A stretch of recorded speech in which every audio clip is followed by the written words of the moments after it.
항상 기뻐하라, 쉬지 말고 기도하라, 범사에 감사하라. 이것이 그리스도 예수 안에서 너희를 향하신 하나님의 뜻이니라. 오늘은 종교개혁 505주년을 기념하는 주일입니다. 기독교 역사를 돌아보면 기독교는 항상 개혁했습니다. 아무리 좋은 전통과 관습이 있더라도 그것을 고집하지 않고 항상 새로운 모습으로 나아갔습니다. 고인 물은 썩지만 흐르는 물은 항상 맑고 깨끗한 것처럼 기독교는 과거에 머무는 법이 없이 과감하게 새로운 길을 향해서 도전의 발걸음을 멈추지 않았습니다. 그러므로 그리스도인들은 모두 개혁자들이라고 말할 수 있겠습니다. 고향을 떠나서 가나안 땅으로 간 아브라함, 그는 개혁자였습니다. 형들이 미디안 상인들에게 노예로 팔았지만 결국 애굽의 총리가 된 요셉도 개혁자였습니다. 애굽의 왕자 자리를 떠나 미디안 광야에서 하나님을 만난 모세도 개혁자였습니다. 모든 선지자들, 예수님의 제자들, 사도들 모두 있던 곳에서 떠나서 새로운 곳을 향해 새 일을 행한 개혁자들이었습니다. 그것이 기독교입니다. 과거에 집착해서 개혁을 멈춘다면 그때부터 문제는 발생하는 것이고 기독교는 퇴락하기 시작하는 것입니다. 우리 헬세드 한인교회도 이제 새로운 문을 열고 새 길을 가야 할 때가 되었습니다. 그동안 하나님께서 헬세드를 풍성히 베풀어 주셨습니다. 개척하자마자 팬데믹이 덮쳤지만 우리는 오히려 요새이신 반석이신 하나님을 경험했습니다. 적은 인원이 모여서 두 분의 선교사님들 섬기며 교회 수입의 15%를 긍휼사역에 헌신하게 하셨습니다. 모두 여러분 한 분 한 분의 하나님에 대한 사랑과 헌신과 충성, 그것 때문이었음을 믿습니다. 그 모든 것이 하나님을 기쁘시게 하고 하나님께서 받으시고 하늘나라에서 큰 상급을 예비해 놓으신 줄 믿습니다. 받은 헬세드가 너무 큽니다. 이제 저와 여러분은 하나님께서 인도하시는 그 새로운 곳에서 여전히 하나님 나라의 일꾼으로서 하나님의 방법에 따라서 살아가게 될 것입니다. 아쉽지만 과거의 일들, 그것은 아름다운 추억으로 남기고 개혁의 길을 가야 하는 것입니다. 그동안 모두 고생하셨고 모두 수고하셨고 모두 승리하셨습니다. 참으로 감사드립니다. 우리 모두 개혁자로서 새로운 출발에 앞서서 이 상황에서 우리 모두가 꼭 새겨야 할 말씀이 무엇일까 곰곰이 생각하다가 결국 기기감이라는 결론에 도달했습니다. 제가 만든 신조어입니다. 요즘 신세대들의 특징이 말을 쥐어서 말을 만드는 것이라고 합니다. 어느 기사를 보니까 신조어 능력고사라고 있어서 혹시나 해서 한번 해봤는데 역시나 빵점을 맞았습니다. 여러분도 한번 해보실래요? 세 문제만 내겠습니다. 스불제, 전매추, 군싹. 무슨 말인지 아십니까? 장난에 손 드신 거예요? 스불제는 스스로 불러온 재앙의 줄임말이라고 합니다. 자신이 계획한 일로 인해서 어려움을 당할 때, 고통을 당할 때 쓴다고 합니다. 전매추는 점심 메뉴 추천, 군싹은 군침이 싹 돈다, 이런 뜻이라고 합니다. 이것을 문장으로 만들어 본다면 제가 신조어 능력고사를 본 것은 스불제입니다. 오늘 전매추입니다. 군싹입니다. 역시 줄임말 하니까 많이 어색하네요. 어느 기관에서 신세대들이 왜 이렇게 말을 줄여서 하는지 조사해 봤더니 대부분이 편하기 때문이라고 말했습니다. 우리는 더 불편한데 이 친구들은 줄임말이 더 편하고 기억하기 쉽다는 것이죠. 저도 이 말을 듣고 오늘 말씀을 기억하기 쉽게 하기 위해서 한번 따라해 봤습니다. 우리는 지금부터라도 꼭 기억했으면 좋을 말, 기기감입니다. 기기감. 무슨 줄임말일까요? 예상하셨듯이 기뻐하고 기도하고 감사하자는 말의 줄임말입니다. 어떤 상황 속에서 항상 기뻐하고 쉬지 말고 기도하고 범사에 감사하는 저와 여러분이 되는 것보다 더 중요한 것은 없을 것 같았기에 이 말씀을 전합니다. 우리 모두 기기감합시다. 우리 신앙은 결국 기기감으로 나타나게 되어 있습니다. 결국 기기감으로 자라고 개혁하고 결국 기기감이 우리 그리스도인의 상징이 되는 것입니다. 여기 계신 분들은 지금까지 그러하셨겠지만 지금부터 가능하시면 모든 일에 모든 상황에서 항상 기뻐하시고 기도하시고 감사하시기를 주님의 이름으로 축원합니다. 우리의 신경에 자극이 오면 우리의 의지 없이 반응하는 그런 상관없이 반응하는 그런 무조건 반사하는 그런 신경이 있습니다. 또 자극이 오면 대뇌가 인식한 후에 반사하는 그런 조건 반사도 있죠. 뜨거운 물에 손을 대면 어떻습니까? 생각하지 않아도 손을 재빠르게 피합니다. 또 보통 여자분들 놀라면 어머라는 말을 많이 내시는데 제가 아는 어떤 권사님은 어떤 일이 생기면 어머라는 말 대신에 주여라고 막 외치시는 거예요. 놀란 일에도 주여라고 하고 안 좋은 일이 생겨도 주여, 기쁜 일이 생겨도 주여, 무조건 반사든 조건 반사든 모두 주여를 하셨습니다. 여러분, 무슨 일이 생길 때 어떤 반응을 가장 먼저 하십니까? 바라기는 저를 포함해서 모든 분들의 반응이 이제는 기기감으로 나타나기를 원합니다. 좋은 일이나 나쁜 일이나 갑작스러운 일이나 계획적인 일이나 모두 기뻐하면서 기도하면서 감사하시기 바랍니다. 물론 좋은 일이 생긴다면 당연히 기뻐할 것입니다. 그런데 그것이 기도와 감사로 이어지지 않는 경우가 많다는 것입니다. 왜냐하면 그 좋은 일이 모두 나 때문에 일어난 일인 양 그렇게 생각하기 때문에 기뻐하는 것으로 끝입니다. 우리는 거기서 멈춰서는 안 되겠습니다.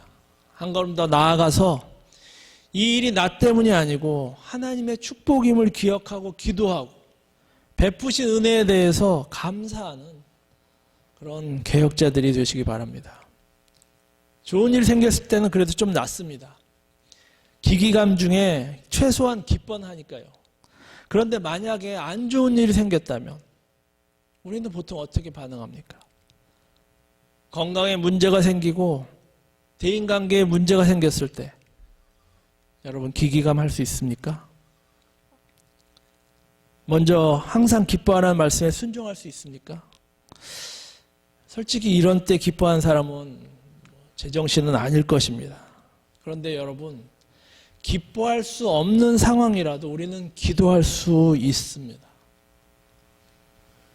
아니 이런 때일수록 더욱 기도해야 하는 것이죠. 기도가 안 나와도 의지적으로 기도해야 하는 것입니다. 당연히 감사가 안 나옵니다. 그러나 감사가 안 나오는 때도 우리는 기도할 수 있는 것입니다. 기도해야 하는 것입니다. 긍휼을 베풀어 주시도록 이 어려움을 이길 수 있도록 이 모든 상황을 이해할 수 있도록 우리는 기도해야 하는 것입니다.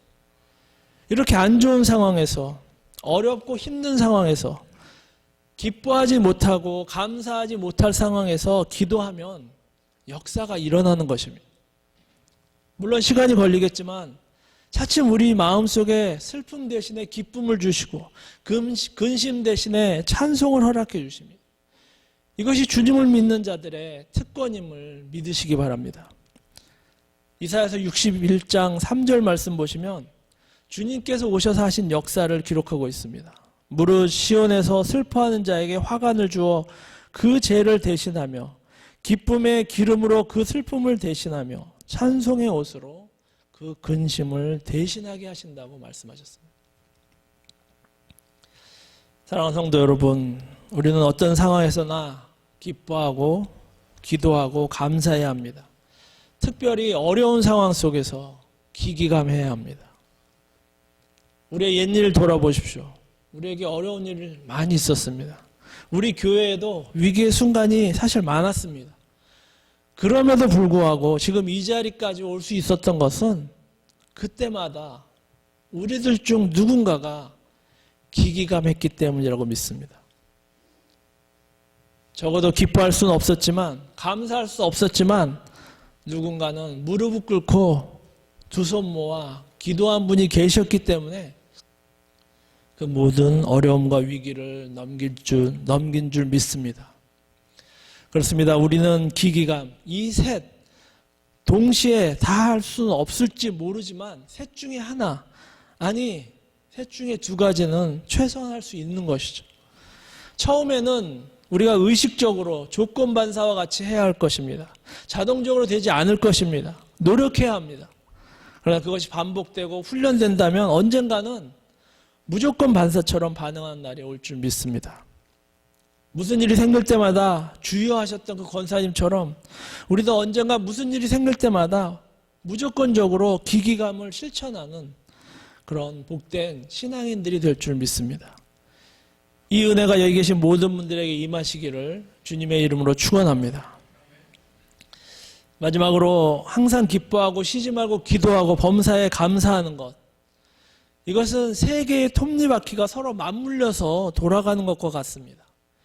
세 개가 같이 돌면 가장 이상적이겠죠. 그런데 세 개 중에 하나가 안 돌아도 두 개가 돈다면 이 바퀴는 돌아가게 되어 있습니다. 하지만 하나만 돈다면 어떨까요? 물론 돌기는 하겠죠. 그러나 매우 힘들게 이 바퀴를 돌리다가 어쩌면 멈출지도 모르게 될 것입니다. 그렇습니다. 이 세 개의 톱니바퀴가 같이 잘 돌도록 하는 것, 이것이 우리들의 베스트일 것입니다. 기뻐하면서 기도하고, 기도하면서 감사하고, 감사하면서 기뻐하는 것이 최고입니다. 하지만 그렇게 하지 못하더라도 최소한 세 가지 중에 두 가지, 아니 한 가지는 항상 실천하는 저와 여러분들이 되기를 원합니다. 구체적으로 제안을 드린다면 어떤 상황에서든지, 좋은 상황이든 나쁜 상황이든 아주 비참한 상황이든지 감사 기도를 드리기를 제안합니다. 앞에서도 말씀드렸지만 비극적인 상황에서는 기뻐할 수 없습니다. 슬퍼하는 것이 맞는 것입니다. 그러나 그 상황 속에서도 쉽지는 않겠지만 감사 기도는 드릴 수 있습니다. 그래서 이 두 개의 톱니바퀴가 돌면서 우리 신앙의 톱니바퀴가 멈추지 않고 계속 돌게 할 수는 있는 것입니다. 그 대표적인 예가 바로 손양원 목사님이십니다. 잘 아실 것입니다. 1948년 여수 순천 사건이 일어나서 손 목사님의 두 아들 동인과 동신이 안재선이라는 그 청년 공산당원에게 총살당해서 순교했습니다. 그때 손 목사님은 애양원에서 예배를 인도하고 있었는데 갑자기 두 아들이 죽었다는 소식을 접하고 예배를 다 마친 후에 감사 기도를 올렸습니다. 하나님, 뜻이 계셔서 제 두 아들을 불러가신 것을 믿고 감사합니다. 하나님, 제 두 아들을 죽인 사람, 그의 생명을 보존해 주십시오. 제가 전도하겠습니다. 그가 그대로 지옥에 가서는 안 됩니다. 하나님, 저에게 그를 사랑할 수 있는 마음을 주시옵소서.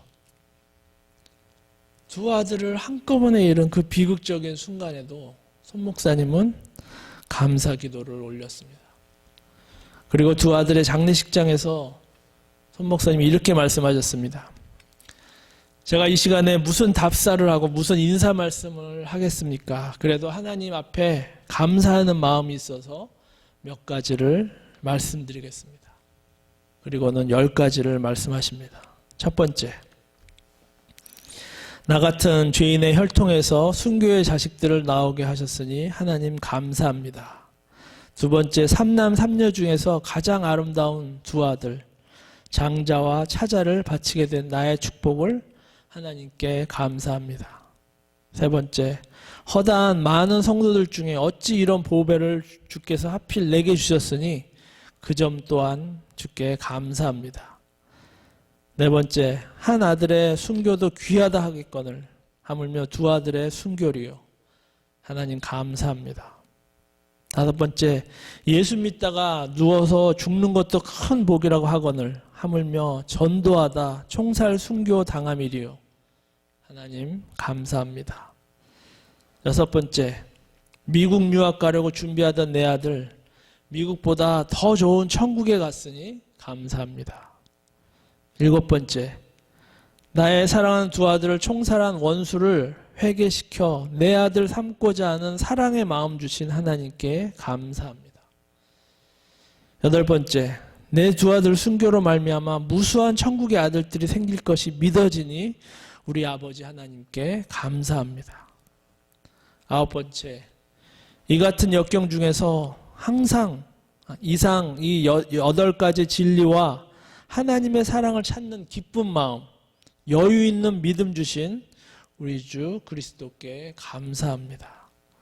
마지막으로 10번째, 나에게 분수에 넘치는 과분한 큰 축복을 내려주신 하나님께 모든 영광을 돌립니다. 손양원 목사님은 항상 우리가 기기감할 수 있다는 실제적인 예를 보여주셨습니다. 모르겠습니다. 제가 이 수준이 될 수 있을지. 하지만 우리 모두의 귀한 본이 되셨습니다. 그리고 우리의 본이 되고 우리가 그대로 실천할 수 있을지는 모르겠지만 최소한 선 목사님이 걸어가신 그 길을 바라보면서 본받으려는 마음을 가지고 한 발씩 나아갈 수는 있을 것입니다. 우리 모두에게 이런 마음과 시도가 있기를 주님의 이름으로 축원합니다. 말씀을 맺겠습니다. 컵에 물이 있는 그런 예화를 아실 것입니다.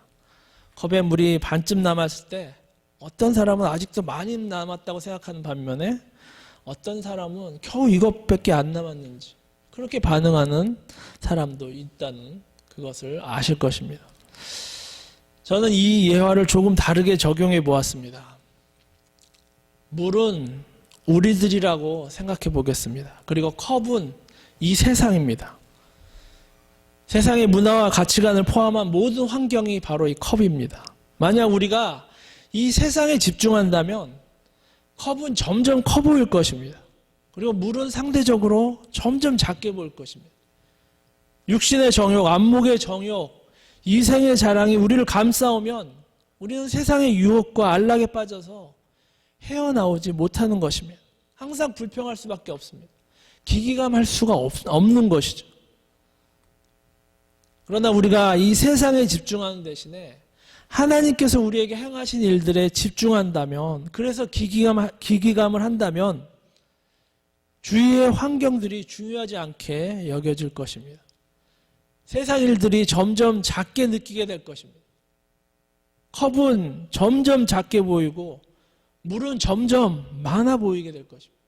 그리고 어느 순간에는 물이 넘치는 경험을 하게 되는 것이죠. 다윗의 유명한 시편 23편 4절 말씀입니다. 내가 사망의 음침한 골짜기로 다닐지라도 해를 두려워하지 않을 것은 주께서 나와 함께 하심이라. 주의 지팡이와 막대기가 나를 안위하시나이다. 주께서 내 원수의 목전에서 내게 상을 차려주시고 기름을 내 머리에 부으셨으니 내 잔이 넘치나이다. 다윗이 내 잔이 넘친다고 한 이 고백한 이 상황을 한번 보십시오. 좋은 상황이었습니까? 아닙니다. 원수의 목전에서 음침한 골짜기 속에 있는 그런 상황이었습니다. 결코 좋은 상황이 아니었습니다. 위험한 상황 속에서도 다윗은 물이 잔에서 넘친다고 지금 고백하고 있는 것입니다. 사랑하는 성도 여러분, 우리는 지금 이 순간에도 내 잔이 넘치나이다 라고 고백할 수 있습니다. 그것은 물이 갑자기 많아져서가 아니고 컵이 물보다 작아지면 언제나 가능한 것입니다. 우리가 세상이 아니라 하나님께 집중한다면 언제나 가능한 것입니다. 그리고 그것은 기기감을 통해서 가능합니다. 항상 기뻐하고 쉬지 말고 기도하고 범사에 감사하는 것. 결국 기기감입니다. 기도하겠습니다.